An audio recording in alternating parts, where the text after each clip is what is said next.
الحمد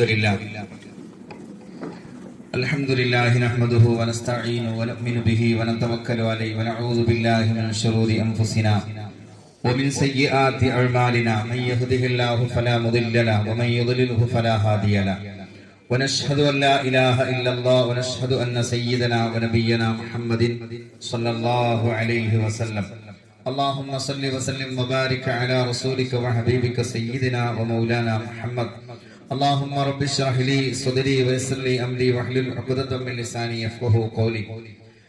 പ്രിയപ്പെട്ട മുഅ്മിനുകളെ, അല്ലാഹുവിന്റെ അതിഥികളായി പരിശുദ്ധമായ കഅബയിലേക്ക് യാത്ര പുറപ്പെടാൻ ആഗ്രഹിച്ച മുത്തു മുഅ്മിനീങ്ങളെ, അല്ലാഹു നിങ്ങൾ ഉദ്ദേശിച്ചതിലും ഭംഗിയായി യാത്ര ചെയ്യാനും കഅബ കാണാനും അമലുകൾ ചെയ്യാനും അല്ലാഹു തൗഫീഖ് നൽകുമാറാവട്ടെ. ഞാനിവിടെ ഒരു നിയോഗം പോലെ എത്തിയതാണ്. പ്രിയപ്പെട്ട സയ്യിദ് അലവി ഉസ്താദും ബഹുമാനപ്പെട്ട നൂറെ ഹബീബിന്റെ തങ്ങളും ഒന്നിച്ചുള്ള ഒരു ഉംറ യാത്രയിൽ കൂടുകയും ചേരുകയും തങ്ങളോടൊപ്പം പരിശുദ്ധ മദീനയിൽ ഹബീബ് മുഹമ്മദ് മുസ്തഫ സല്ലല്ലാഹു അലൈഹി വസല്ലമ തങ്ങളുടെ സന്നിധിയിൽ ചേരുകയും ചെയ്ത വലിയൊരു തൗഫീഖ് കിട്ടി. അൽഹംദുലില്ലാഹ്, അല്ലാഹു അത് കബൂൽ ചെയ്യുമാറാവട്ടെ. ഞാൻ വലിയൊരു ക്ലാസ് എടുക്കുന്ന ആളോ അതല്ലെങ്കിൽ ഒരു വലിയ വിശാലമായ ക്ലാസ് എടുക്കാനൊന്നും വന്നതല്ല. മറിച്ച് ബഹുമാനപ്പെട്ട തങ്ങളെ കാണാം, ദുആ ചെയ്യിപ്പിക്കാം എന്ന ഒരൊറ്റ ലക്ഷ്യത്തോടു കൂടി മാത്രം വന്നതാണ്. കൂട്ടത്തിൽ 100-ൽ പരം ആളുകൾ ഉംറക്ക് പോകുമ്പോൾ അവർക്കൊരു നസീഹത്ത് ചെയ്താൽ അവരുടെ ദുആ കിട്ടുകയാണെങ്കിൽ ഏറ്റവും വലിയ നിഅമത്ത് അതായിരിക്കുമല്ലോ. ആ ഉദ്ദേശം മാത്രം വെച്ചാണ്. എന്റെ നാട് കുറ്റ്യാടിയാണ്. അവിടെ നിന്ന് രാവിലെ യാത്ര ചെയ്ത് ഇവിടെ വരാനുണ്ടായ കാരണം, അള്ളാഹു ആഫിയത്തോടെ ആരോഗ്യത്തോടെ ഉംറയും ഹജ്ജും ഒക്കെ ചെയ്യാനും പരിശുദ്ധ ദീനിനെ ഖിദ്മത്ത് ചെയ്യാനും അള്ളാഹു നമുക്ക് തൗഫീഖ് നൽകുമാറാവട്ടെ. ഇവിടെ ബഹുമാനപ്പെട്ട സയ്യിദ് അലവി ഉസ്താദ് സവിസ്തരം വളരെ നല്ല രൂപത്തിൽ നിങ്ങൾക്ക് വിശദീകരിച്ച് തന്നിട്ടുണ്ട്. അതിലപ്പുറം ഒരു വിശദീകരണമോ അറിവോ എന്നിലില്ല. എന്നെ കാണും പരിചയമുള്ള 10-20ഓളം വർഷക്കാലം ഹജ്ജ് ഉംറ സേവന രംഗത്ത് കഴിവുറ്റതായ കാഴ്ചകൾ വെക്കുന്ന പ്രിയപ്പെട്ട സയ്യിദ് അലവി ഉസ്താദിനെ കാണും ഒരു അറിവ് പറയാനൊന്നും എന്റെ കയ്യിലില്ല. എങ്കിലും പുതിയ പുതിയ വാക്കുകൾ നിങ്ങൾക്ക് കിട്ടുമ്പോൾ പുതിയ അറിവായിരിക്കുമല്ലോ എന്നത് മാത്രം മനസ്സിലാക്കി അരമണിക്കൂർ കൊണ്ട് നിങ്ങൾക്ക് ചെറിയ രൂപത്തിൽ ഒരു ഉംറ വരച്ച് കാണിച്ച് ഞാൻ അവസാനിപ്പിക്കും ഇൻഷാ അല്ലാഹ്. ഏറ്റവും വലിയ ഒരു തൗഫീഖ് കിട്ടിയ ആളുകളാണ് നിങ്ങൾ ഓരോരുത്തരും. എത്ര ആളുകളുണ്ട് ലക്ഷക്കണക്കിന് രൂപ കയ്യിലുണ്ടായിട്ടും പരിശുദ്ധമായ കഅബ കാണാൻ തൗഫീഖ് കിട്ടാത്തവർ? അതിലും ഏറ്റവും വലിയ തൗഫീഖ് കിട്ടിയവരാണ് നിങ്ങൾ. മഹാനായ തങ്ങളെ കൂടെ ബഹുമാനപ്പെട്ട പരിശുദ്ധ മദീനയും മക്കയും സന്ദർശിക്കാൻ തൗഫീഖ് കിട്ടുക എന്ന് പറഞ്ഞാൽ ഇത് നമ്മളെ കൂട്ടിക്കൊണ്ടുപോവുകയാണ്. എവിടേക്ക്? പരിശുദ്ധ മദീനയിലേക്ക്. ഇതെന്റെ മക്കളാണ്, ഇതെന്റെ അഹിലുകാരാണ്, ഇതെന്റെ കുടുംബമാണെന്ന് പരിചയപ്പെടുത്താൻ ബഹുമാനപ്പെട്ട തങ്ങൾ ഉണ്ടാകുമ്പോ അതിന്റെ ഒരു പവർ വേറെ തന്നെ ആയിരിക്കും. അള്ളാഹു ബഹുമാനപ്പെട്ട തങ്ങളുടെ ആ ദർജ വർദ്ധിപ്പിച്ചു കൊടുക്കുമാറാവട്ടെ. അവിടുത്തെ ദുആക്കും അവിടുത്തെ നാവിനും അവിടുത്തെ എല്ലാറ്റിനും വലിയ ഖബൂലിയത്ത് അള്ളാഹു നൽകുമാറാവട്ടെ. ഞാൻ തങ്ങളെ പറ്റി കൂടുതലൊന്നും പറയേണ്ട ആവശ്യമില്ല, നിങ്ങൾക്കൊക്കെ പരിചയമുള്ളത് കൊണ്ട് ഞാൻ ആ കൂട്ടത്തിൽ അങ്ങോട്ടൊന്നും കടക്കുന്നില്ല. അപ്പൊ ഇൻഷാ അല്ലാഹ് ബഹുമാനപ്പെട്ട സയ്യിദ് അലവി ഉസ്താദ് നിർത്തിയ സ്ഥലത്ത് നിന്ന് തുടങ്ങാം. പ്രത്യേകമായി നമ്മൾ കരുതേണ്ട ഒരു സാധനം സയ്യിദ് അലവി ഉസ്താദ് പറഞ്ഞിട്ടില്ല. ഒരു 15 കിലോ സാധനം നമ്മൾ എക്സ്ട്രാ കയ്യിൽ കരുതണം. എന്താണ് 15 കിലോ? എന്ത് സാധന? ക്ഷമ എന്ന് പറയുന്ന 15 കിലോ ഒരു ബാഗിലെടുത്ത് നമ്മൾ കയ്യിൽ വെക്കണം. 120 ആളാണ് ഉംറക്ക് പോകുന്നത്. 120 ആളും വിവിധ സ്വഭാവക്കാരും വിവിധ പ്രദേശക്കാരും വിവിധ നാട്ടുകാരും വിവിധ ഉമ്മയുടെ മക്കളും വിവിധ ഉപ്പയുടെ മക്കളുമായിരിക്കും. എന്റെ സ്വഭാവമല്ല സയ്യിദ് അലവി ഉസ്താദ്, സയ്യിദ് അലവി ഉസ്താദിന്റെ സ്വഭാവമല്ല എനിക്ക്. എന്റെ മുന്നിലിരിക്കുന്ന ഓരോരുത്തർക്കും വിവിധ സ്വഭാവക്കാരെ. അപ്പൊ ഏറ്റവും കൂടുതൽ നമുക്ക് ആവശ്യമുള്ള പ്രധാനപ്പെട്ട ഒരു സാധനമാണ് ക്ഷമ. ഡിസംബർ 8-ാം തീയതി ഇൻഡിഗോ ഫ്ലൈറ്റിൽ പോകുമ്പോഴും ഡിസംബർ 8-ാം തീയതി എയർ ഇന്ത്യ എക്സ്പ്രസിൽ പോകുമ്പോഴും നിർബന്ധമായി ആവശ്യമുള്ളത് എന്താണ്? ക്ഷമ. നിങ്ങളെ വീട്ടിൽ നിങ്ങൾക്ക് കൃത്യമായി ഭക്ഷണം കിട്ടിയിട്ടുണ്ട്, നിങ്ങളെ വീട്ടിൽ നിങ്ങൾക്ക് സ്വന്തമായി ബാത്റൂം ഉണ്ട്, നിങ്ങൾക്ക് തോന്നുമ്പോൾ ബാത്റൂമിൽ പോകാം. പക്ഷേ മക്കയിലെത്തി റൂമൊക്കെ ഡിവൈഡ് ചെയ്ത് 5 ആളും 6 ആളും 4 ആളും 3 ആളുമുള്ള റൂമൊക്കെ ആകുമ്പോ സൈദലി ഉസ്താദ് ബാത്റൂമക്കാരിയാ ചിലപ്പം അരമണിക്കൂർ എടുക്കും, 1 മണിക്കൂർ എടുക്കും. പുറത്തുള്ള ആളെ ബുദ്ധിമുട്ടുന്നുണ്ടാകും. അതിനൊക്കെ ക്ഷമിക്കാനുള്ള മനക്കരുത്ത് നമുക്ക് ഉണ്ടാവണം. ഉംറ എന്ന് പറഞ്ഞാൽ അതിന് ക്ഷമ തന്നെ. ഉംറ എന്ന് പറഞ്ഞാൽ ക്ഷമിക്കല് തന്നെ. മക്കയിലെ മത്താഫിൽ ഇറങ്ങിയാൽ ഒരാളും ദേഷ്യം പിടിക്കുന്ന കണ്ടില്ല. വിവിധ രാജ്യക്കാരുണ്ട്, വിവിധ പ്രദേശക്കാർ, വിവിധ നാട്ടുകാർ എല്ലാരും ഒന്നിച്ചിങ്ങനെ തള്ളിപ്പോകുമ്പോ ആ ഹജറുൽ അസ്വദിന്റെ അരിയത്തുനിന്ന് തല്ലുകൂടുമ്പോ ഒരാളും മുഖത്തടിക്കുന്നില്ല. ഉണ്ടോ? അവിടെ ദേഷ്യം തന്നെ സംഗതി മത്താഫില്. അപ്പൊ നിർബന്ധമായി നമ്മൾ കയ്യിൽ കൊണ്ടു നടക്കേണ്ട സാധനം ക്ഷമയാണ്. നിങ്ങൾക്ക് ഉണ്ടാവൂലേ? ഉണ്ടാവൂലേ? അള്ളാഹു തൗഫീഖ് നൽകട്ടെ. അള്ളാഹു തൗഫീഖ് നൽകട്ടെ. രണ്ടാമത്തെ ഒരു സാധനം നമുക്ക് വേണ്ടത് പ്രത്യേകിച്ച് സ്ത്രീകൾക്കാണ്. ഈ ഒസുവാസ് ശൈത്താൻ എന്ന് പറയുന്ന സാധനം ഉണ്ടാവും. ഒതു എടുത്താലും തീരാത്തത്, ഒതു എടുത്തിട്ട് സംശയം തീരാത്തത്, നിസ്കരിച്ചിട്ട് നിസ്കാരം തീരാത്തത്, അങ്ങനെ കുറെ ആളുകൾ. ആ ശൈത്താൻ അടക്കുന്ന സ്ഥലമാണല്ലോ നമ്മൾ ഇരിക്കുന്ന സ്ഥലം. ഏതായാലും സൈദുൽ ഉസ്താദിന്റെ കൂടെ പോകുമ്പോ നമ്മുടെ കോഴിക്കോട് എയർപോർട്ടിന്റെ താഴെ ഒരു പള്ളിയുണ്ട്. ആ പള്ളിയുടെ പേരാണ് മുസാഫിർ ഖാന പള്ളി. പാണക്കാട് സെയ്ദ് മുഹമ്മദ് അലി ശിഹാബ് തങ്ങളുടെ പേരിലുള്ള പള്ളിയാണ്. ആ പള്ളിയിൽ കയറി നിസ്കരിക്കുമ്പോ ശൈത്താനൊക്കെ അവിടെ വെച്ചേക്കാം. വസുവാസും ഇവിടെ അങ്ങനെയല്ല പറയാ, വസുവാസം എന്നല്ല പറയാ, അതൊക്കെ അവിടെ വെച്ചേക്കും. എന്നിട്ട് ഉംറ കഴിഞ്ഞ് തിരിച്ച് അതേ പള്ളിയിൽ വരുമ്പോ ആ വസുവാസ് വേണമെങ്കിൽ നിങ്ങൾ എടുത്തോ, ഇല്ലെങ്കിൽ അവിടെ തന്നെ നോട്ടെ. ഏതായാലും അല്ലാഹു തൗഫീഖ് നൽകട്ടെ. അപ്പൊ ഉസ്താദ് പറഞ്ഞിട്ടുണ്ടാവും, പുരുഷന്മാർക്ക് മക്കയിൽ ഇപ്പൊ നിർബന്ധമുള്ളത് ഇഹ്റാമിന്റെ വസ്ത്രമാണ്. മക്കയിൽ നമ്മൾ ചെന്നിട്ട് കഅബയിൽ നമുക്ക് പോകണം. ഉംറയൊന്നുമില്ല, വെറുതെ നമുക്ക് നിസ്കരിക്കാൻ കഅബയിൽ പോകണം. എന്നാലും എന്തിലേ പോകാൻ പറ്റൂ? ഇഹ്റാമിന്റെ വസ്ത്രം ധരിച്ചാലേ കഅബയിൽ മത്താഫിൽ പോയിട്ട് പുരുഷന്മാർക്ക് നിസ്കരിക്കാൻ പറ്റും.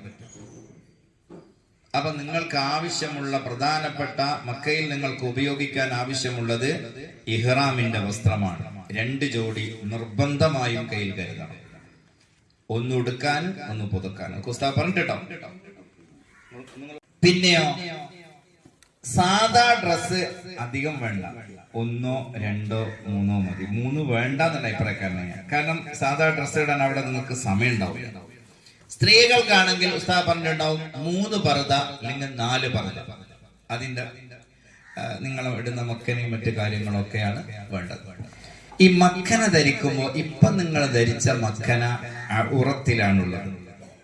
മുഖത്തിന്റെ അതിർത്തി നെറ്റി മുതൽ താടിയെല്ല് വരെയാണ്. അപ്പൊ ഇങ്ങോട്ട് ഇറക്കി ധരിച്ചാൽ ഇവിടെ കാണുന്നത് നിങ്ങളെ ഔറത്താണ്. അത് അന്യ പുരുഷന്മാര് കാണൽ ഹറാമാണ്. അപ്പൊ നിങ്ങളെ ഇബാദത്ത് നഷ്ടപ്പെട്ടു പോകും. അത് വളരെ ശ്രദ്ധിക്കണം. മക്കന ധരിക്കുമ്പോ ഇതിന്റെ ഈ താടിയെല്ലിൽ കൂടിയ ഈ വിരല് വെച്ചില്ലേ, ഈ ഭാഗം നിർബന്ധമായും മറഞ്ഞിരിക്കണം.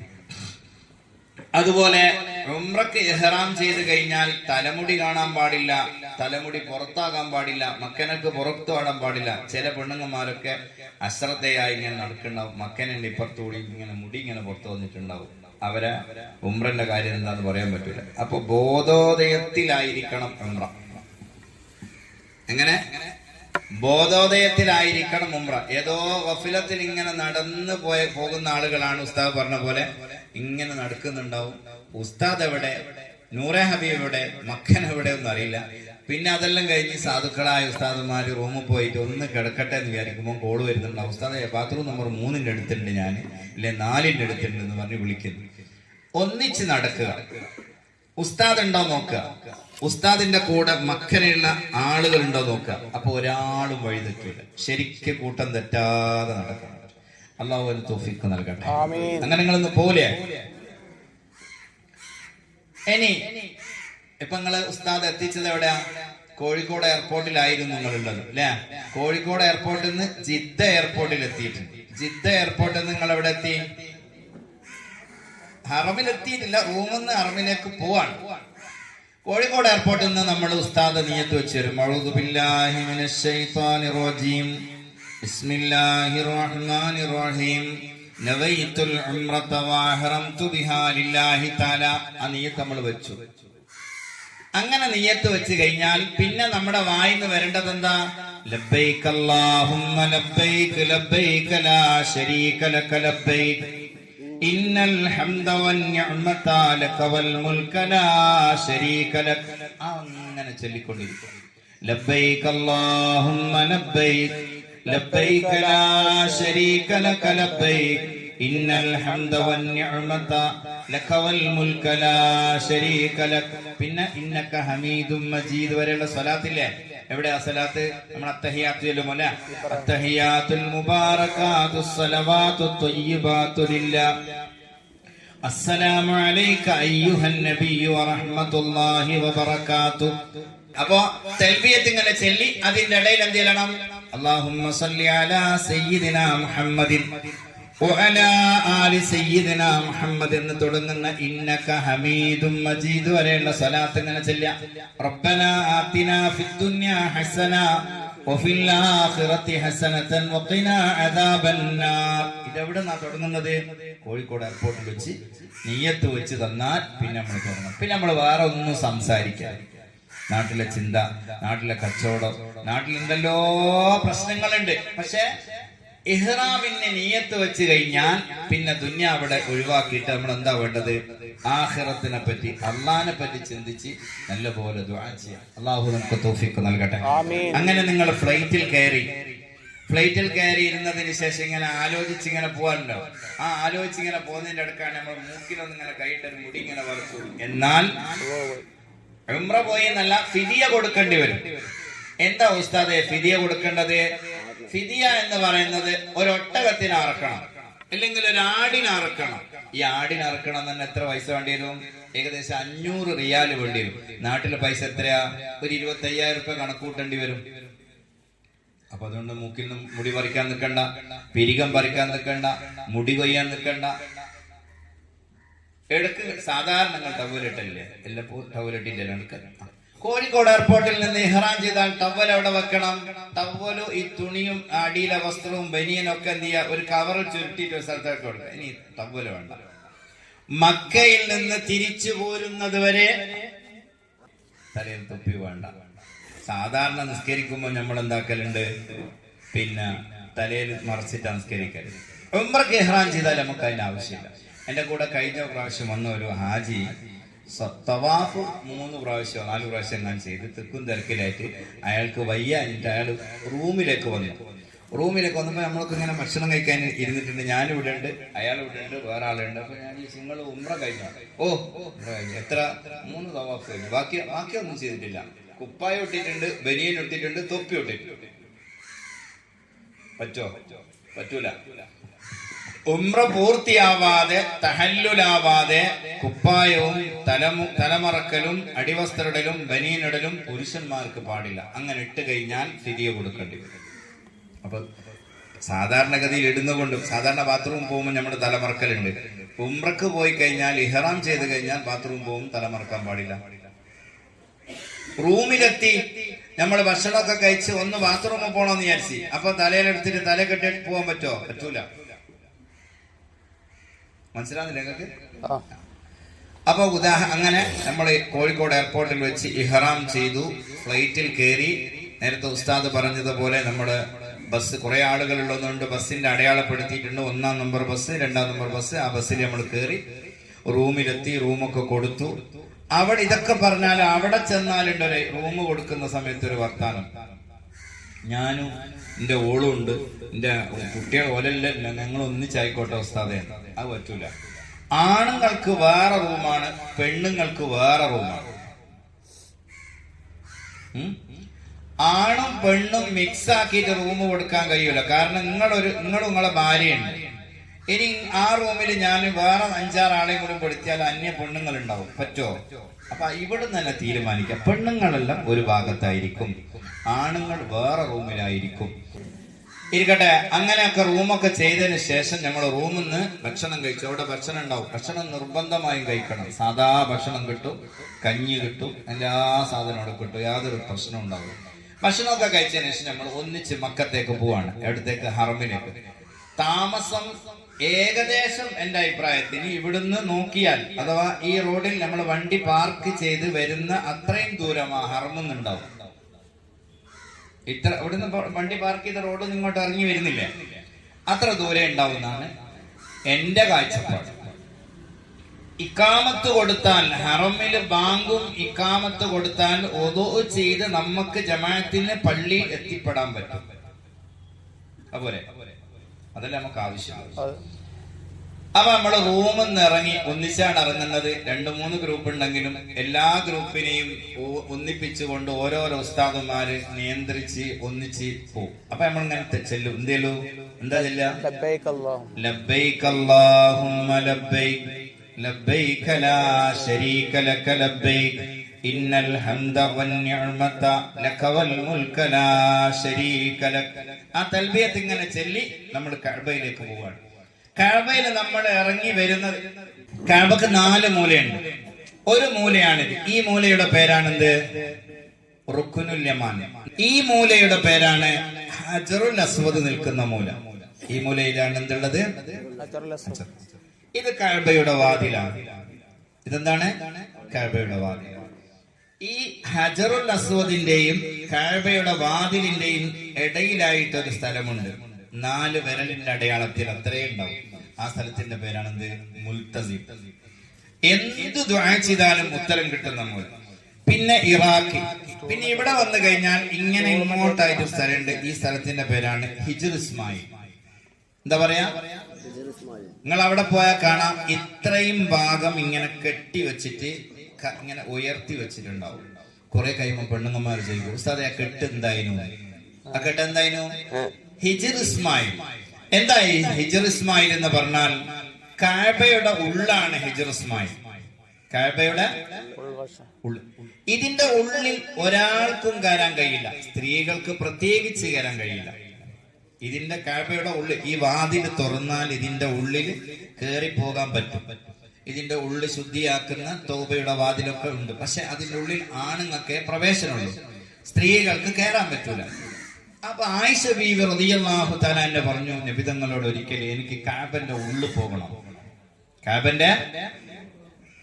അപ്പൊ നബി സല്ലല്ലാഹു അലൈഹി വസല്ലമ ആയിഷ ബീവിയെ കൊണ്ടുപോയി നിസ്കരിപ്പിച്ച സ്ഥലത്തിന്റെ പേരാണ് ഹിജ്ർ ഇസ്മായിൽ. അള്ളാന്റെ റസൂല് പറഞ്ഞത് കഅബയുടെ ഉള്ളാണതെന്ന്. ആരോട്? ആയിഷ ബീവിയോട് പറഞ്ഞിരുന്നു ഇത് കഅബയുടെ ഉള്ളാണ്. അക്കാലത്ത് സൗദി അറേബ്യ ദാരിദ്ര്യം പിടിച്ച രാജ്യമായിരുന്നു.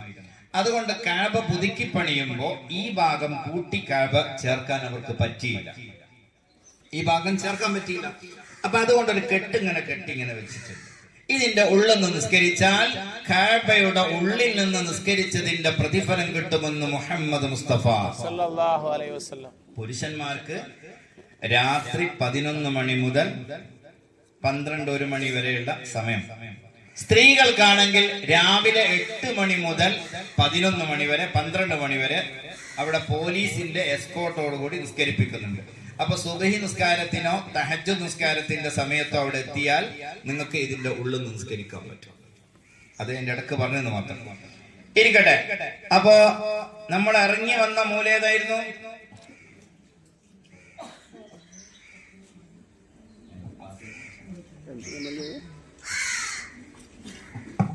നമ്മൾ ഇറങ്ങി വന്ന മൂല റുക്നുൽ യമാൻ.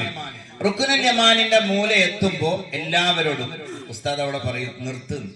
അവിടെ നിന്നിട്ട് നമ്മള് നിയത്ത് ചെയ്യും. എന്ത് നിയത്ത്? തവാഫ്. നിങ്ങൾ നമ്മളെ കൂടെ ഇല്ലേ? ഉറങ്ങുന്നുണ്ടോ? തവാഫിന്റെ നിയത്ത്. നേരത്തെ എന്തിന്റെ നിയത്താ ചെയ്തത്? ഇഹ്റാമിന്റെ. അല്ലേ? അഊദു ബില്ലാഹി മിനശ് ശൈത്താനിർ റജീം ബിസ്മില്ലാഹിർ റഹ്മാനിർ റഹീം നവൈതുൽ ഉംറത അങ്ങനെ വെച്ച് കഴിഞ്ഞതാ. അവിടെ നിന്ന് നിസ്കരിച്ച് കഴിഞ്ഞതാ. ഇനി നമ്മൾ ഇവിടെ വന്നിട്ട് വെക്കുന്നത് ബിസ്മില്ലാഹിർ റഹ്മാനിർ റഹീം നവൈതു തവാഫൽ ഉംറതി സബഅത അശ്വാതിൻ ലില്ലാഹി തആല. 7 പ്രാവശ്യം ഉംറക്ക് വേണ്ടി കഅബയെ തവാഫ് ചെയ്യാൻ ഞാൻ നിയത്ത് ചെയ്തു. അങ്ങനെ ഉസ്താദ് ഉറക്കെ പറയും, മലയാളത്തിലും അറബിയിലും പറയും. പിന്നെ നമ്മൾ തവാഫ് തുടങ്ങിയ തവാഫ് തുടങ്ങുമ്പോ നമ്മുടെ കഅബ നമ്മളെ ഇടതുവശത്തായിരിക്കും. കഅബ ഇത് എവിടുന്നാ തുടങ്ങുന്നത്? അപ്പൊ നമ്മളെ വലത് കണ്ട്. ഇപ്പൊ പോയിട്ട് നമുക്ക് കഅബയെ തൊടാൻ കഴിയൂല. കയ്യോ? ആളുകളെ കൂട്ടത്തിലാണ് ഒന്ന്. രണ്ടാമത്തത് കഅബ ഇടതുവശത്താക്കിയിട്ടാണ് നമ്മൾ തവാഫ് ചെയ്യേണ്ടത്. നമ്മളിപ്പോ പോയിട്ട് കഅബ ഇങ്ങനെ തൊട്ടാൽ നമ്മൾ ഏത് വശം ഉണ്ടാവുക? നെഞ്ഞിന് നേരിട്ട് പോകും. ഒന്ന്. രണ്ടും മൂന്നുമായി നമുക്ക് പറയാനുള്ളത്, ഇഹ്റാം ചെയ്ത് കഴിഞ്ഞാൽ സുഗന്ധം ഉപയോഗിക്കാൻ പാടില്ല. അത്തറ്, സോപ്പ്, എണ്ണ ഇതൊന്നും ഉപയോഗിക്കാൻ പാടില്ല. പരിശുദ്ധമായ കഅബയിൽ ഓരോ വക്ത് നിസ്കാരത്തിന്റെ ശേഷവും അതിന്റെ മുമ്പുമായിട്ട് കഅബയിൽ അത്തർ ഇങ്ങനെ ഉപയോഗിക്കുന്നുണ്ടാവും. അപ്പൊ നമ്മൾ പോയി തൊട്ടാൽ നമ്മളെ കയ്യിൽ അത്തറാവും. അത് നമ്മളെ ഇഹ്റാമിന്റെ വസ്ത്രത്തിലാവും. അത് നമ്മളെ ഉംറക്ക് അത് ബാധിക്കും. അതുകൊണ്ട് ഇപ്പൊ എന്താക്കണ്ട, കഅബ തൊടണ്ട. ഈ ഫസ്റ്റിൽ ഉംറക്ക് പോയ സമയത്ത് കഅബ തൊട്ടാൽ ഒന്നങ്ങനെ സംഭവിക്കും. ഇനി രണ്ടാമത്തത്, നമ്മളും ഉസ്താദും തമ്മിൽ വഴിതെറ്റിപ്പോകും. ഉസ്താദ് ചെല്ലിപ്പോവുകയാണ്, അതിനിടയിൽ ഒരാൾ കഅബ തൊട്ടാല് ഉസ്താദും ഈ കൂട്ടരും തമ്മിൽ വഴിതെറ്റിപ്പോകും. അപ്പൊ ഇപ്പൊ ഒന്നാമത്തെ പ്രാവശ്യം കഅബ പിടിക്കാനും തൊടാനും ഒന്നും നമ്മള് ശ്രമിക്കരുത്. അപ്പൊ നമ്മള് തവാഫ് തുടങ്ങും. അപ്പൊ നിയ്യത്ത് വെച്ചു, കഅബയുടെ അരികത്തെത്തി. ഇവിടുന്നാണോ തവാഫ് തുടങ്ങുന്നത്? ഇവിടുന്നാണോ? പറയ്. അല്ല. അല്പം ഒന്ന് കുറച്ച് മുന്നോട്ട് നടന്നു നമ്മൾ. ഇവിടുന്നാണ്. ഇതാണ് ഹജറുൽ അസ്വദിന്റെ മൂല. ഇതാണ് ഹജറുൽ അസ്വദ്. ഈ ഹജറുൽ അസ്വദിന്റെ മൂലയുടെ നേരെ ഈ ഭാഗത്തായിട്ട് നിങ്ങൾക്ക് ഒരു പച്ച ലൈറ്റ് കാണാം. ഇങ്ങനെ ഒരു പച്ച ലൈറ്റ്. ഈ പച്ച ലൈറ്റിന്റെ അരികത്തെത്തുമ്പോഴാണ് നമ്മൾ തവാഫ് സ്റ്റാർട്ടാക്കുന്നത്. ഹറമ് പോയിട്ട് മതാഫിലെത്തിയിട്ട് നിങ്ങൾ നോക്കിയേ പച്ച ലൈറ്റ് ഉണ്ടോ ഇല്ലേന്ന്. ആ പച്ച ലൈറ്റിന്റെ എത്തുമ്പോൾ നമ്മൾ എന്ത് പറയും? ബിസ്മില്ലാഹി അല്ലാഹു അക്ബർ, ബിസ്മില്ലാഹി അല്ലാഹു അക്ബർ, ബിസ്മില്ലാഹി അല്ലാഹു അക്ബർ 3 പ്രാവശ്യം പറഞ്ഞു. ഇനി നമ്മൾ തവാഫ് ഇങ്ങനെ തുടങ്ങി. അതിനിടയിൽ നമുക്ക് ചൊല്ലാനുണ്ട്. നമ്മളെ മനാസിക് നമ്മളെ കയ്യിലുണ്ട്. നിങ്ങൾ ഓരോരുത്തരും മനാസിക് എടുത്താൽ ചിലപ്പോൾ നിങ്ങൾക്ക് ചെല്ലാൻ പറ്റൂല. കാരണം നടക്കുകയും വേണം, ഇതിൽ നോക്കുകയും വേണം, എല്ലാം കൂടി നിങ്ങൾക്ക് ചെല്ലാൻ കഴിയില്ല. അപ്പൊ ഉസ്താദ് ചൊല്ലുന്നുണ്ടോ, നമ്മൾ ഇങ്ങനെ തവാഫ് ഇങ്ങനെ ചെയ്യുന്നു. ഇവിടെ എത്തിയാൽ ഒരു തവാഫ്. ഇവിടെ എത്തിയാൽ നിങ്ങൾക്ക് ഞാൻ പറയുന്നത് മനസ്സിലാവുന്നുണ്ടല്ലോ. ഇവിടെ എത്തിയാൽ ഒരു തവാഫ്. വീണ്ടും എന്ത് പറയാ? ബിസ്മില്ലാഹി അല്ലാഹു അക്ബർ, ബിസ്മില്ലാഹി അല്ലാഹു അക്ബർ, ബിസ്മില്ലാഹി അല്ലാഹു അക്ബർ. വീണ്ടും നമ്മൾ തവാഫ്. ഇങ്ങനെ തവാഫ് ചെയ്യുന്നതിനിടെ ആരോ ഒരാളെ കാണാണ്ടായി. നമ്മൾ പെട്ടെന്ന് തിരിഞ്ഞു നിന്നു. തവാഫ് ഇങ്ങനെ ചെയ്യുന്നതിന്റെ ഇടയിൽ കൂടെയുള്ള ആരോ ഒന്നിനെ കാണാതായിട്ടാണ് ഞാൻ തിരിഞ്ഞു നിന്നത്. മനസ്സിലായി നിങ്ങൾക്ക്? തവാഫ് അവിടെ നിന്ന് ഇങ്ങനെ തുടങ്ങി വന്നപ്പോഴാണ് പെട്ടെന്ന് കൂടെയുള്ള ഒരാളെ കാണുന്നില്ല. ഞാൻ തിരിഞ്ഞു നിന്നു. എന്റെ തവാഫ് എന്തായി? ബാത്തിലായി. ഒരു കാരണവശാലും എന്ത് ചെയ്യാൻ പാടില്ല? തിരിക്കാൻ പാടില്ല. വരും.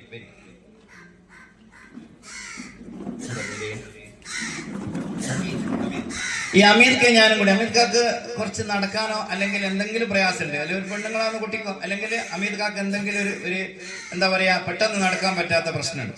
അപ്പൊ ഞാൻ അമീർക്ക് തവാഫ് ചെയ്യാം കേട്ടോ. അമീർക്ക് ഞാൻ തവാഫ് ചെയ്യുമ്പോ അമീർഖാനെ ഞാൻ ഇങ്ങനെ പിടിച്ചാ കൊണ്ടുവന്നത്. ഇങ്ങനെ ഇതാ നോക്കണേ നിങ്ങള്. ഇപ്പൊ എന്താ അമീർഖാന്റെ ഇടതല്ല, അമീർഖാന്റെ നെഞ്ഞി കഅബയിലേക്ക് എത്തി. കണ്ടോ? ഈ തവാഫ് പറ്റൂല. അമീർഖാൻ എനിക്ക് പിടിക്കാം, പക്ഷെ ഇങ്ങനെ തന്നെ ആയിരിക്കണം. ഞാൻ എൻ്റെ ഒരു കൈ പിടിക്കുന്നതൊന്നും കുഴപ്പമില്ല. ഇങ്ങനെ പിടിച്ച് സാധാ പിടുത്തത്തിൽ പിടിച്ചു പോവാം. ഞാൻ അമീർഖാനെ താങ്ങി പിടിച്ചു കൊണ്ടുവന്നിട്ട് ഇങ്ങനെ കൊണ്ടുവന്നാൽ ഇപ്പൊ എങ്ങനെ ഉണ്ട് നോക്കിങ്ങള്. അപ്പൊ നമ്മൾ തവാഫ് ചെയ്യുമ്പോൾ നമ്മളെ കഅബ നമ്മുടെ ഇടതുവശത്ത് ഇങ്ങനെ പോകണം. ഒരു കാരണവശാലും അങ്ങോട്ടും ഇങ്ങോട്ടും തെറ്റാൻ പാടില്ല. അഥവാ അങ്ങനെ തെറ്റിക്കഴിഞ്ഞാൽ തവാഫ് നഷ്ടപ്പെട്ടു. തവാഫ് നഷ്ടപ്പെട്ടാൽ പറഞ്ഞോ ഉംറയില്ല. 85,000 പോയി. 85,000. അപ്പൊ കൂടെ വരുന്ന ആളുകളെ, നിങ്ങളെ കൂടെ പലരും ഉണ്ടാവും. ഉമ്മ ഉണ്ടാവും, അനിയത്തി ഉണ്ടാവും, ചെറിയ മോളുണ്ടാവും. ആരൊക്കെ നിങ്ങളെ കൂടെ ഉണ്ട്, ആരാന്ന് നമുക്കറിയില്ല.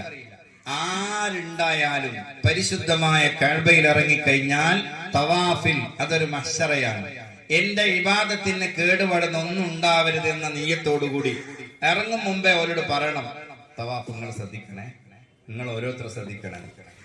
എത്ര പറഞ്ഞാലും ഈ പെണ്ണുങ്ങളുണ്ടല്ലോ, ഭാര്യ ഭർത്താവ് ഉണ്ടോ ഈ കൂട്ടത്തിൽ പോകുന്നോല് ഉണ്ടോ? എന്നാല് ഇപ്പൊ നിങ്ങൾക്ക് അത്ര ഇഷ്ടം ഉണ്ടാവില്ല. ഇപ്പൊ നിങ്ങളെ നേരത്തിനൊന്നും ഒരു വെള്ളം തരുന്നുണ്ടാവില്ല. നിങ്ങളതല്ലേ പറഞ്ഞേ തരും. പക്ഷെ മക്കത്തെത്തി അവർക്ക് കൂടുതൽ ബീരിയും. അതെങ്ങനെയാന്ന് എനിക്കറിയാം. ഞാൻ സേതമിസ്റ്ററോട് പലപ്പോഴും ചോദിച്ചിട്ടുണ്ട്.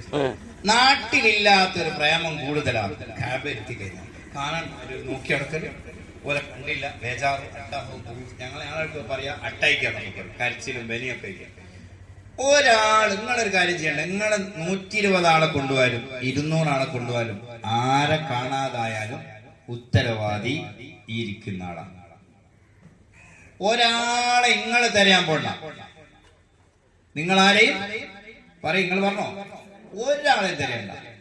കാണാതായാലും ഉടനെ ഇവിടെ പറയാ, ഉസ്താദേ എന്റെ കൂടെയുള്ള പെണ്ണുങ്ങളുണ്ടായിരുന്നു, ഓരെ കാണാണ്ടായിട്ടുണ്ട്. ഉസ്താദിനെ അവർ വിളിക്കണം. ഫോണിൽ വിളിച്ചാലേ കൂട്ടാൻ പറ്റും. നിങ്ങൾ അവിടെ തെരഞ്ഞാലോ, നിങ്ങൾ നേരം വെളുക്കോളം തെരഞ്ഞാലും നിങ്ങൾക്ക് അയാളെ കണ്ടെത്താൻ കഴിയോ? നിങ്ങൾ കാണൂല, അങ്ങോട്ട് അറിയേയില്ല അതിനെപ്പറ്റി. ആ ഒരു ബോധം നമുക്ക് ഉണ്ടാവണം. ഉസ്താദിനോട് അറിയിപ്പ് കൊടുക്കുക. നിങ്ങൾ വന്ന് ഭക്ഷണം കഴിക്കുക, നിങ്ങൾ ബാക്കിയുള്ള അമലുകളൊക്കെ പൂർത്തിയാക്കുക. അങ്ങനെയാണ് ചെയ്യാൻ കേട്ടോ. പോട്ടെ. അപ്പൊ നമ്മളെന്ത് ചെയ്യുന്നത്? 7 പ്രാവശ്യം ഇങ്ങനെ ചുറ്റി ഇങ്ങനെ 7 പ്രാവശ്യമായാൽ നമ്മുടെ തവാഫ് പൂർത്തിയായി. തവാഫ് എത്ര പ്രാവശ്യം ചെയ്യേണ്ടത്? ഉംറയിലാണെങ്കിലും സാദാ തവാഫാണെങ്കിലും 7 പ്രാവശ്യമാണ് നമ്മൾ തവാഫ് ചെയ്യേണ്ടത്. തവാഫ് കഴിഞ്ഞാൽ ഈ നേരെ തവാഫ് കഴിഞ്ഞ് ഇവിടെ നിന്ന് ഇങ്ങോട്ട് വന്നാൽ ഇവിടെയാണ് മഖാം ഇബ്രാഹിം. എന്തുള്ളത്? ഇബ്രാഹിം നബി അലൈഹി സ്വലാത്തു വസ്സലാമിന്റെ കാൽപാദമുള്ള സ്ഥലമാണ് ഇവിടെ. ഇതിന്റെ പിന്നിൽ നിന്ന് 2 റക്അത്ത് നിസ്കരിക്കണമെന്നാണ് കിതാബുകളിലൊക്കെ ഉള്ളത്. പക്ഷേ ഇപ്പോഴത്തെ സാഹചര്യത്തിൽ നമുക്ക് അവിടെ നിസ്കരിക്കാൻ പറ്റൂല. ആളുകൾ തിരക്കായിരിക്കും. ആളുകൾ ഇങ്ങനെ അങ്ങോട്ടും ഇങ്ങോട്ടും നടക്കുന്നുണ്ടാവും. അപ്പൊ ഉസ്താദ് നമ്മളോട് പറയും, ഒരു സ്ഥലം നോക്കിയിട്ട്, ആളുകൾ ഇല്ലാത്ത ഒരു സ്ഥലം നോക്കി നമ്മളോട് പറയും, ആ സ്ഥലത്തേക്ക് നമ്മൾ പതുക്കെ ഒന്ന് മാറി നിന്ന് 2 റക്അത്ത് സുന്നത്ത് നിസ്കരിക്കും. എന്താ നല്ല തിരക്കും ഒന്നും തിരക്കുക, നിങ്ങൾക്ക് ചിലപ്പോൾ നിസ്കരിക്കാൻ പറ്റൂല. അത് നിസ്കരിച്ചില്ലെങ്കിലും വിഷയമില്ല. പക്ഷെ സുന്നത്തായതുകൊണ്ട് നമ്മൾ അവിടെ നിന്ന് എങ്ങനെങ്കിലും നിസ്കരിക്കും. എന്താ നിസ്കാരത്തിന്റെ നിയത്ത്? തവാഫിന്റെ 2 റക്അത്ത് സുന്നത്ത് നിസ്കാരം. എന്താ നിയത്ത് വെക്കുക? നേരത്തെ ഉസ്താദുകളോട് പറഞ്ഞിട്ടുണ്ടാവും, വീട്ടിൽ നിന്ന് ഇറങ്ങുന്നതിന്റെ മുമ്പ് യാത്രക്കുള്ള 2 റക്അത്ത് സുന്നത്ത് നിസ്കരിക്കാം. അത് കഴിഞ്ഞ് കോഴിക്കോട് എയർപോർട്ടിൽ വന്നാൽ ഇഹ്റാമിന്റെ 2 റക്അത്ത് നിസ്കാരം. പിന്നെ അത് കഴിഞ്ഞ് തവാഫിന്റെ 2 റക്അത്ത് നിസ്കാരം. ആ നിസ്കാരം കഴിഞ്ഞ് കഅബ നോക്കി നല്ലപോലെ ദുആ ചെയ്യാം. പിന്നെ അതിനുശേഷം ഉസ്താദ് ദുആ ചെയ്യും. ഓരോ ഗ്രൂപ്പുകളാകുമ്പോൾ 10, 40, 80 ആളുണ്ടാകുമ്പോൾ ഓരോ ഗ്രൂപ്പിന്റെ ഉസ്താദ്മാർ അല്ലെങ്കിൽ അവിടുന്ന് ശബ്ദമുള്ള ആളാരാണോ എല്ലാവരും കേൾക്കുന്ന രൂപത്തിൽ അവിടുന്ന് ദുആ ചെയ്യും. അതിന് ആമീൻ പറയും. അല്ലാഹു തൗഫീഖ് നൽകട്ടെ. അപ്പൊ 2 റക്അത്ത് നിസ്കരിച്ചു, ദുആ ചെയ്തു. പിന്നെ അവിടെ ഇഷ്ടം പോലെ ഇങ്ങനെ സംസം ഇങ്ങനെ വെച്ചിട്ടുണ്ടാവും. ഇഷ്ടം പോലെ ഉണ്ടാവും. എത്ര വേണമെങ്കിലും കുടിക്കാം. ഉംറ കഴിഞ്ഞു വന്ന് നിങ്ങളെ പേരെന്താ? ഷിഹാബ് നമ്മൾ കാണാൻ പോയി. ഉംറ കഴിഞ്ഞു വന്നതാണ്.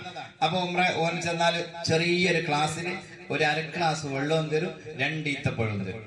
ഓനിക്ക് അതേ തരാൻ കഴിയും. കാരണം എന്താ? അങ്ങനെ വെള്ളം കൊണ്ടുവരാൻ കഴിയും. പക്ഷെ മക്കയിൽ നിങ്ങൾക്ക് ഇഷ്ടം പോലെ കുടിക്കാം, നിങ്ങൾക്ക് ആവശ്യം പോലെ കുടിക്കാം. അവിടെ നിന്ന് സംസമല്ലാത്ത മറ്റൊരു വെള്ളവും കുടിക്കരുത്. അവിടെ ക്യാൻറ്റീനിൽ നമുക്ക് ഭക്ഷണം തരുന്ന സ്ഥലത്ത് വെള്ളമുണ്ട്, പച്ചവെള്ളം. ആ വെള്ളമാണ് അധിക ഉമ്മമാരും ഫ്ലാസ്കിലാക്കിയിട്ട് കൊണ്ടുപോയി കുടിക്കുന്നത് കാണുന്നത്. പക്ഷെ എന്റെ അഭിപ്രായത്തിൽ ആ വെള്ളം മോശമാണ്. ഉപ്പ് രസമുള്ള കല്ലുള്ള വെള്ളമാണ്. നിങ്ങളെന്ത് ചെയ്യാം? അവിടെ ചെന്നിട്ട് ഉസ്താദിനോടോ അല്ലെങ്കിൽ മറ്റാരോടെങ്കിലും പറഞ്ഞിട്ട് ഒന്നുകിൽ ഹറമെന്ന് വെള്ളം നിറച്ചു കൊണ്ടുപോയി റൂമിൽ വെച്ചിട്ട് കുടിക്കുക. ഇനി അതല്ലെങ്കിൽ 15 റിയാൽ കൊടുത്താൽ ബക്കാലയിൽ അവിടെയൊക്കെ വെള്ളം കിട്ടും സംസമിന്റെ. അതിന്റെ ഒരു ബോട്ടിൽ വെള്ളം റൂമിൽ വാങ്ങിച്ചു കൊണ്ടുവച്ച് മക്കയും മദീനയും കഴിയുന്നവരെ സംസമല്ലാത്ത ഒരു വെള്ളവും ഒരു സ്ഥലത്തൊന്നും കുടിക്കരുത്. നമ്മൾ നടന്നു പോകുമ്പോ ഒക്കെ നമുക്ക് ഫീ സബീലില്ല എന്ന് പറഞ്ഞിട്ട് ഇഷ്ടംപോലെ വെള്ളം കിട്ടും. അതും നല്ല തണുപ്പുള്ള വെള്ളം കിട്ടുക. ചൂടും തണുപ്പും കൂടി വരുമ്പോ നമ്മളെ തൊണ്ടക്കെന്ത് വരും? ടോൺസസ് വരും, വേദന വരും. അപ്പൊ ഞാനിപ്പോ ഇന്നലെ വന്നതാ ഉംറ കഴിഞ്ഞിട്ട്. നമ്മളെ പഠിച്ചോനെത്തിച്ചിട്ട് നമ്മളെ തൊണ്ടക്കൊന്നുമില്ല. എന്തുകൊണ്ടാന്നറിയാം? വൈക്കന്ന് കിട്ടുന്ന വെള്ളമൊന്നും നമ്മൾ കുടിക്കൂല. നമ്മളാകെ കുടിക്കുന്നത് സംസം മാത്രം. അതും തണുപ്പില്ലാത്ത സംസം മാത്രമേ നമ്മൾ കുടിക്കൂ. അത് നിങ്ങൾ ശ്രദ്ധിക്കണം. എന്നാൽ നമുക്ക് രോഗം ഉണ്ടാവില്ല. അല്ലാഹു ആഫിയത്തോടെ ആരോഗ്യം നിലനിർത്തി തരട്ടെ. അപ്പൊ 7 പ്രാവശ്യം തവാഫ് കഴിഞ്ഞു, 2 റക്അത്ത് സുന്നത്ത് നിസ്കാരം കഴിഞ്ഞു, ദുആ കഴിഞ്ഞു. നമ്മളെ ഉംറ കഴിഞ്ഞോ? ഇല്ല. ഇനി എന്താക്കണം? ഇനി നമ്മൾ സഈലേക്ക് പോകണം. ഇതാണ് നമ്മളെ സഫ, ഇത് നമ്മളെ മറുവയാണ്. ഈ സഫയിൽ വന്നിട്ട് വീണ്ടും ഉസ്താദ് എന്ത് ചെയ്യും? നിയത്ത് ചെയ്യും. അഊദു ബില്ലാഹി മിനശ് ശൈത്വാനിർ റജീം ബിസ്മില്ലാഹിർ റഹ്മാനിർ റഹീം. സാഹചര്യം നോക്കിയിട്ട് പോലീസ് അനുവദിച്ചാൽ ചിലപ്പോൾ അവിടെ പോലീസ് നമ്മളെ ഓട്ടും. നവൈതു സഅയൽ ഉംറത്തി സഫാ മർവ സബത അശ്വാതി ലില്ലാഹി തആല 7 പ്രാവശ്യം സഫാ മർവക്കിടയിൽ ഞാൻ ഉംറക്ക് വേണ്ടി സഈ ചെയ്യാൻ നിയത്ത് ചെയ്തു എന്ന് പറഞ്ഞ് ഇവിടുന്ന് നിയത്ത് വെച്ച് കിബിലയിലേക്ക്, കഅബ അവിടെ ഉണ്ടല്ലോ, കഅബയിലേക്ക് നോക്കി ബിസ്മില്ലാഹി അല്ലാഹു അക്ബർ എന്ന് 3 പ്രാവശ്യം ഇങ്ങനെ പറഞ്ഞ് ഒന്നിങ്ങനെ ചുംബിച്ച് നമ്മൾ അവിടെ നിന്ന് നടക്കുക. ഒരു പ്രശ്നവുമില്ല. നിങ്ങൾ ഏത് വശം നടന്നാലും പ്രശ്നമില്ല, തിരിഞ്ഞാലും പ്രശ്നമില്ല, ഒന്നും പ്രശ്നമില്ല. ഇങ്ങനെ നടന്ന് കുറച്ച് ഇപ്പുറത്തുമ്പോ പച്ച ലൈറ്റ് ഘടിപ്പിച്ച സ്ഥലത്ത്, അവിടെ എത്തുമ്പോ പുരുഷന്മാരെന്ത് ചെയ്യണം? കുറച്ച് ഓടിയിട്ട് എന്താക്കണ്ട, സമ്മാനം വാങ്ങൊന്നും വേണ്ട, കുറച്ചൊന്നും ഓടി ചെറുങ്ങനൊന്ന് ഓടാ. സ്ത്രീകൾ അവിടെ ഓടണ്ട. എന്തുകൊണ്ടാ സ്ത്രീകൾ ഓടണ്ടെന്ന് പറഞ്ഞത്? നിങ്ങൾക്ക് പകരം ഹാജറ ബീവി ഓടിയിട്ടുണ്ട്, അതുകൊണ്ട് നിങ്ങൾ എന്താക്കണ്ട, നിങ്ങൾ ഓടണ്ട, പുരുഷന്മാര് കുറച്ചേരം ഓട. അപ്പൊ സഫയിൽ നിന്ന് മറുവയിലേക്ക് എത്രയായി? 1. മറുവയിൽ നിന്ന് സഫയിലേക്ക് എത്രയായി? 2. പിന്നെ 3, 4, 5, 6, 7. എവിടെയാ തീരാ? മർവ. തവാഫ് എവിടെയാ തീരാ? എവിടുന്നാ തവാഫ് തുടങ്ങ? എവിടെയാ തവാഫ് തീര? ഹജറുൽ അസ്വദിൽ നിന്ന് തവാഫ് തുടങ്ങും. തീരലോ ഹജറുൽ അസ്വദ് തന്നെ. ഹജറുൽ അസ്വദിൽ നിന്ന് തുടങ്ങി ഹജറുൽ അസ്വദിൽ തന്നെയാണ് എന്ത് തീര? തവാഫ്. സഫാ മർവ എന്ന് പറഞ്ഞാൽ സഫയിൽ നിന്ന് തുടങ്ങി മർവയിൽ അവസാനിക്കും. അപ്പൊ ഒരു കൺഫ്യൂഷനും വേണ്ട. സഫാ മർവ സഈ ചെയ്യുമ്പോൾ നമ്മുടെ തലക്ക് എന്ത് വരണം? അവസാനിക്കുന്നത് മർവയിലാവണം. അപ്പോഴേ 7 ആവുന്നതാണ്. ചില ആളുകൾ ഇങ്ങനെ നടന്ന് കുറെ കഴിഞ്ഞപ്പോ സഫയിൽ തീർന്നു. നിങ്ങൾ എവിടെ ഉള്ളത്? സഫയിൽ. അപ്പൊ സഫയിൽ തീരൂലല്ലോ. അതൊന്നുകിൽ 4 ആയിരിക്കും, അല്ലെങ്കിൽ 5 ആയിരിക്കും. അപ്പൊ മറുവയിലാണ് തീരേണ്ടത്. സഫയിൽ ഒരിക്കലും എന്ത് ചെയ്യില്ല. ഇനി ഇത് കഴിഞ്ഞു ബാറ്ററി മാറ്റുന്നതാണ് അവസാനിപ്പിക്കുക. അപ്പൊ സൈല് അവസാനിച്ചു എന്ന് പറഞ്ഞില്ല. ഇനി സൈ കഴിഞ്ഞാൽ പിന്നെ എന്താ ചെയ്യേണ്ടത്? മുടിയെടുക്കാം. ഞാൻ ഉംറയിൽ നിന്ന് തഹല്ലുലാവുന്നു. 3 മുടി 2 ഭാഗത്തുനിന്നോ 3 ഭാഗത്തുനിന്നോ മുടിയെടുത്താൽ നമ്മളെ ഉംറ. അവിടെ ശ്രദ്ധിക്കേണ്ടത്, സ്ത്രീകള് മറുവയിൽ വെച്ച് മുടിയെടുക്കാതെ നിങ്ങൾ റൂമിൽ പോയിട്ട് മുടിയെടുക്കലാണ്. കാരണം നിങ്ങളിപ്പോ ഇതൊരു പെണ്ണാണ്, ഈ പെണ്ണിന്റെ മുടി എവിടുന്ന് ഇങ്ങനെ ആക്കി എടുക്കുമ്പോൾ മറ്റുള്ളവര് കാണൂല. അപ്പൊ നിങ്ങൾക്കൊരു ഹറാമ് വരും. ആ ഹറാമ് വരാതിരിക്കാൻ നേരെ നിങ്ങൾ റൂമിൽ പോവാ. എന്നിട്ട് റൂമിൽ പോയിട്ട് നിങ്ങളുടെ റൂമിൽ 4 അല്ലെങ്കിൽ 3 സ്ത്രീകൾ ഉണ്ടാവൂലേ. അപ്പൊ അതിൽപ്പെട്ട ഒരു സ്ത്രീകളെ കൊണ്ട് മുടി മുറിപ്പിച്ചാൽ അതായിരിക്കും നിങ്ങൾക്ക് ഏറ്റവും സുന്നത്ത്. അത് നിങ്ങൾ സൂക്ഷ്മത പാലിക്കണം. പിന്നെ മുടി മുറിച്ചിട്ട് എന്താ കാട്ടണ്ടേ ഉസ്താദേ? അതവിടെ കച്ചറയിൽ ഇടലാണ് സാധാരണ എല്ലാവരും ചെയ്യുന്നത്. നാട്ടിലേക്കൊന്നും കൊണ്ടുവരുത്തൊന്നുമില്ല. അപ്പൊ ആ കാര്യം നിങ്ങൾ ശ്രദ്ധിക്കുക. ഇങ്ങനെയാണ് ഒരു ഉംറ. പിറ്റേന്നും അതേപോലെ തന്നെ നിങ്ങൾക്ക് ഉംറ ഉണ്ട്. അപ്പൊ എന്ത് ചെയ്യണം? പിറ്റേന്ന് ഉംറ ഉണ്ടാവുമ്പോ നേരത്തെ 8-ാം തീയതി പോകുമ്പോ നമ്മളെ വീട്ടിൽ നിന്ന് കുളിച്ചതുപോലെ ഇഹ്റാമിന്റെ സുന്നത്ത് കുളി ഞാൻ കുളിക്കുന്നു എന്ന് നിയ്യത്ത് ചെയ്ത് കുളിക്കുക. താഴത്ത് ബസ് വരും, ബസ് കയറുക, മീക്കാത്ത് പോവാ. ആയിഷപ്പള്ളി ആയിരിക്കാം മീക്കാത്ത്. ആ മീക്കാത്തിൽ നിന്ന് 2 റക്അത്ത് നിസ്കരിക്കുക, ഇഹ്റാമിന്റെ നിയ്യത്ത് വെക്കുക, നേരെ മത്താഫിൽ വരിക, തവാഫ് ചെയ്യുക, സഈ ചെയ്യുക, മുടി മുറിക്കുക. ഇതാണ് ഉംറ. പിന്നെയും ഉംറയുണ്ട്. അറഫ, മീന, മുസ്ദലിഫയൊക്കെ പോയിട്ട് അങ്ങനെ വന്നിട്ട് നമ്മൾ ബഹുമാനപ്പെട്ട ഇസ്മായിൽ നബി അലൈഹി സ്വലാത്തു വസ്സലാമിനെ അറുക്കാൻ വേണ്ടി ഉപയോഗിച്ച കല്ല്, പരിശുദ്ധമായ ജബലുർ റഹ്മ, ഇതൊക്കെ കണ്ടിട്ട് വരുന്ന ഒരു ഉംറ. ജീറാന എന്ന് പറയുന്ന മീക്കാത്തിൽ നിന്ന് ഇഹ്റാം ചെയ്യുന്ന ഉംറ. അപ്പൊ ഇതാണ് ഒരു ഉംറയുടെ ചെറിയ രൂപം. ഇനി നിങ്ങൾക്ക് ഞാൻ ഈ പറഞ്ഞതിൽ പറഞ്ഞ ഭക്ഷണത്തിന്റെ സമയമായിട്ടുണ്ട്. മറുപടി തങ്ങൾ വരുന്നുണ്ട്. അള്ളാഹു തങ്ങൾക്ക് ദീർഘായുസ്സും ആഫിയത്തും ആയുരാരോഗ്യം വർദ്ധിപ്പിച്ചു തരട്ടെ. തങ്ങളെ കൂടെ പരിശുദ്ധ മദീനയിൽ പോകുക എന്ന് പറഞ്ഞാൽ ചെറിയ കാര്യമല്ല, വലിയ കാര്യമാണ്. ഇരിക്കുന്നതിനുള്ളിൽ ചോറ് കഴിച്ചോട്ടെ. അപ്പൊ ഈ പറഞ്ഞതിൽ ആർക്ക് സംശയം ഉണ്ടെങ്കിൽ ചോറ് കഴിച്ചിട്ടോ അതിന്റെ മുന്നേ നമുക്ക് ചോദിക്കട്ടോ. ബഹുമാനികളെ, ഇപ്പൊ നമ്മളെ തവാഫ് ഒരു ഉംറ കേട്ടുള്ളൂ. ഇനി നമുക്ക് ഇൻഷാ അല്ലാഹ് നിസ്കാരം, പിന്നെ ഭക്ഷണം, നിസ്കാരം. അത് കഴിഞ്ഞ് അരമണിക്കൂർ കഴിഞ്ഞാല് ഒരു 10-15 മിനിറ്റ് കൂടി സംശയ നിവാരണവും അതേപോലെ തന്നെ ബാക്കി മക്കയിലുള്ള ദിവസങ്ങളെ സംബന്ധിച്ച് മറ്റു കാര്യങ്ങളെ സംബന്ധിച്ചും ഒന്നുകൂടി നിങ്ങളെ ഉണർത്തും.